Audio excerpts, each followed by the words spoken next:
이 방송은 짧게 한 작품에 대한 리뷰만 듣고 싶은 분들을 위한 요약본입니다. 전체 방송에는 더 풍성한 내용이 담겨 있으니까요. 책플릭스 채널을 확인해 주세요.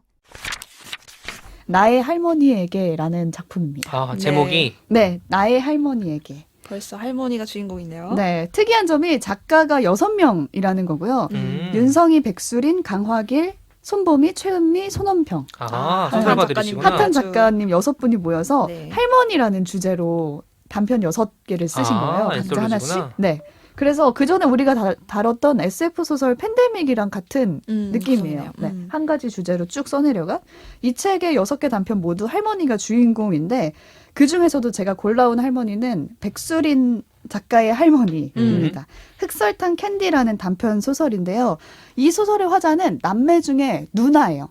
누나가 이제 나로서 이제 말을 이어가는 건데 남매가 할머니 기일에 모여서 할머니 얘기를 이제 해요. 돌아가셨구나. 네, 돌아가시고 나서 그러다가 프랑스에서 할머니와 같이 보냈던 시간에 대해서 어릴 적 기억을 이제 떠올려 보는 여기도 거예요. 프랑스네요. 네, 여긴 프랑스 할머니. 프랑스로 네. 떠납니다. 근데 처음에 이게 어떻게 된 거냐면 처음부터 프랑스에 사셨던 건 아니고 여기 남매 엄마가 교통사고로 갑자기 이제 돌아가시면서 아버지의 부탁으로 할머니가 프랑스로 같이 떠나게 된 거죠. 아, 남매를 돌봐주기 위해서.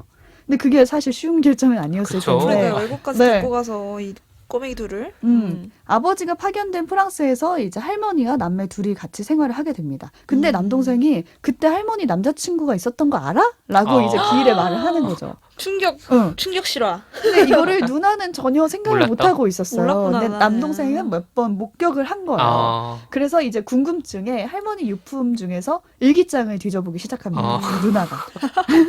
그래서 그 일기장을 통해서 할머니가 그 시간을 어떻게 보냈는지 하나씩 이제 짜맞춰가는 이야기인데 프랑스에서 처음에는 할머니가 남자친구 보고 사귈 그게 아니었어요. 왜냐면 그쵸. 말이 우선 안 통하고.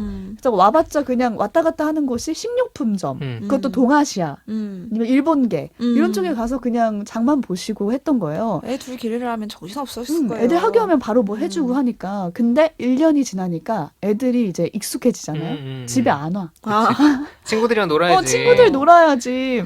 그러니까 할머니가 혼자 보내는 시간이 길어지잖아요. 네. 근데 그 시간에 분명 할머니는 무언가를 하고 보냈을 그렇지. 텐데 그거를 이제 남매는 모르는 몰랐던 거예요. 거지. 네. 신경도 안 썼고. 아, 프랑스, 파리, 연애의 도시. 로맨스. 그래서 그분의 정체를 일기장에서 발견을 하는데 그분은 바로 프랑스 사람이에요? 네, 같은 오! 아파트 1층에 살았던 불란서. 할아버지 브리니에 씨였어요. 아, 네. 서로 대화는 전혀 안 통하지만 피아노라는 매개체가 이들 사이에 있었던 뭐가 있었지 거예요. 역시. 네. 음악이 통하는 언어가 거. 돼요. 할머니가 피아니스트가 어렸을 때부터 되고 싶었는데 그냥 뭐 안 됐죠. 근데 낯선 땅에서 낯선 누군가의 집에서 피아노 치는 소리가 들리니까 이제 그 앞에서 듣기 시작했던 거예요. 그러다가 이제 브리니에 씨랑 가까워졌고 둘이 이제 시간 날 때마다 만나서 썸을 탔네. 피아노 치고 뭐 어느 날은 피아노 CD를 듣고 각설탕을 막 높이 쌓는 뭐 그런 연애. 흑설탕 그래서 캔디. 그런 데이트를 하는 거예요. 간지러워. 이 연애의 결말은 이제 책에서 확인해 보시면 네. 되겠고요. 제가 이 이야기 속에서 가장 와닿았던 부분은 할머니가 자신이 프랑스에 가서 살게 되는 걸 주변 사람들한테 이제 말할 때였어요. 그러니까 나 이제 네. 프랑스에 가게 됐어라고 말을 하잖아요.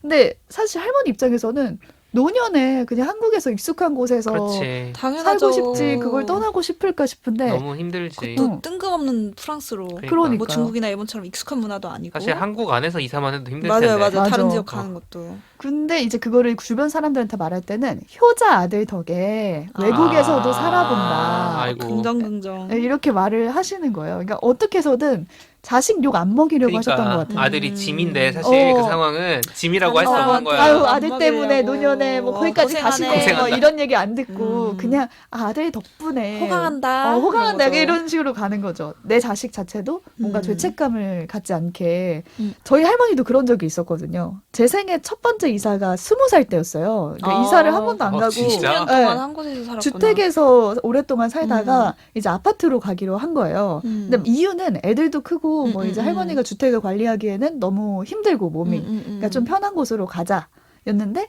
저희 입장에서 너무 좋죠. 아 이제 엘리베이터가 있는 집으로 가는구나. 아파트에서 막 아파트 이제 뭐 낙엽 와도 하수구 막힐 걱정 안 해도 되는구나 막 이러면서 우리끼리 엄청 좋아하고 했는데 할머니는 그냥 오시긴 했지만 그렇게 좋아하시진 않았던 것 같거든요. 제 생각에. 주택에서의 삶이 있으니까. 어느 날 제가 이제 불 꺼진 집에 들어갔는데 할머니가 노을지는 그 창문 쪽에 의자를 대고 밖을 보고 계신 거예요. 마치 아이고. 영화 속 한 장면이다. 82년생 김정에서 봤던 장면 어, 같은데. 딱 그 장면이에요. 그래서 아니 뭐 하고 계시냐, 왜 거기 앉아 있냐, 창밖을 보고. 그때 할머니가 전철이 몇 개 달려서 가는지 세어보고 있다는 거예요. 그러니까 밖으로 보였어요? 전철이 보였는데 그 음. 전철이 몇 개 그 열차가 달려서 가는 게 보이잖아요.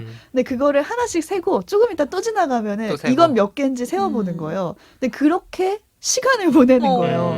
근데 그게 제가 딱 생각하는 노년이에요. 그러니까 아. 할머니라는 단어가 주는 느낌이 딱 그 장면인 거예요. 음. 해질 때까지 혼자인 음. 그 외로움과 싸우는 노년의 시간, 음. 이거를 어떻게 보내야 할까? 자식 손주들은 각자의 일로 너무 바쁘고. 그렇죠. 아무리 가족이 같이 산다고 음. 해도 그 혼자만의 시간을 해결해 줄 수가 없는 거잖아요. 지금 이 뭔가 이야기의 결론이 마치 그러니까 할머니한테 소개팅을 시켜주었어요. 그런 그건 생각 안 그건 아닌가. 감전으로. 그냥 오히려 그냥 이 여기서 나오는 할머니를 보면서 아 그나마 이 할머니는 브리니에 씨를 그렇지. 만나서 정말 다행이고 이 가족도 그래서 다행히 음. 잘 마치고 한국으로 돌아와. 돌아올 수 있었다. 음. 왜냐하면 각자의 행복이 지켜줬어야지 각자 서로의 영역 속에서 행복하게 잘 살 수 있는 거잖아요. 근데 만약에 할머니가 여기서 너무 외롭고 혼자만의 시간이 너무 그렇지. 길어서 너네 놀러 가지 말고 다 저녁에 들어와. 아, 집밥.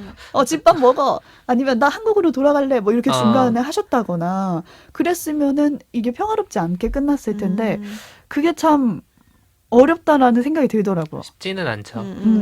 그래서 할머니가 되면 우리가 누구나 겪게 되는 혼자만의 시간이 있잖아요. 그래서 그 시간은 나는 어떻게 보내게 될까? 맞아. 내가 할머니가 되면은 그걸 좀 생각해 보게 되는 작품이었고 저희 할머니한테는 제가 그 시간을 위해서 뭔가를 해드리진 못한 것 같아요. 근데 이게 한처럼 남았는지 그 장면이 잊혀지지 않고 있잖아요. 그러게요. 그래서 뭔가 나보다 먼저 할머니가 될 엄마한테는 무언가를 해주고 싶은 거예요. 그치. 그냥 조금은 덜 외로운 노년을 보냈으면 음. 좋겠다라는 생각을 하게 되는데 그 방법은 각자 혼자만의 시간을 정말 잘 보낼 수 있도록 엄마가 혼자만의 시간이 정말 외롭게만 생각하지 않도록 취미를 만들어준다거나 아니면 아직 아빠가 멀쩡히 살아 계시기 때문에 아빠와 함께 할 수 있는 무언가를 우리가 만들어서 정말 오프닝에서 말했듯이 사소한 방법을 궁리해 주는 거죠. 그런 우회적인 방법으로 외로움을 좀 달래는 걸 우리가 생각해 봐야 되지 않나? 라는 생각도 드는 작품이었어요. 책플릭스